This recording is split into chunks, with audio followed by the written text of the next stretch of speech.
આગેવાનો, અહીં ઉપસ્થિત સરપંચશ્રી, ગામના આગેવાનો, ગ્રામજનો, આદરણીય પ્રિન્સિપલ શ્રી, શિક્ષકગણ તેમજ મારા વહાલા વિદ્યાર્થી મિત્રોને મારા પ્રણામ. હું આજે સુભાષચંદ્ર બોઝ વિશે બે શબ્દ રજૂ કરીશ. સુભાષચંદ્ર બોઝનો જન્મ કટકમાં એક સામાન્ય પરિવારમાં 23 જાન્યુઆરી 1887ના રોજ થયો હતો.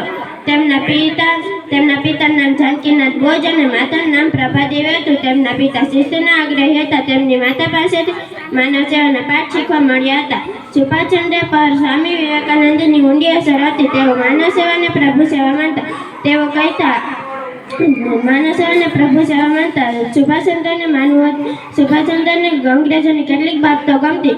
તેઓ કહેતા સુસ્ત શિસ્ત સમય પાલન કરવાની, કામ કરવાનું, ધગશ વગેરે આપણે ઘણું બધું ગરીબ પ્રજા પાસેથી શીખવા જેવું છે.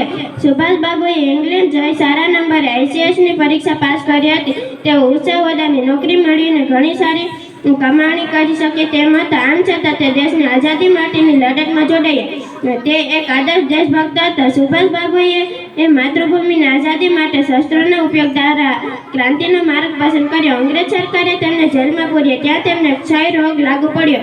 આથી તેમણે અંગ્રેજ સરકારે નજરકેદમાં રાખ્યા. સુભાષબાબુ વેશ બદલીને નજરકેદમાંથી છટકી ગયા અને અનેક મુસીબતો વેઠી જર્મની પહોંચ્યા. ત્યાંથી તે જાપાન ગયા અને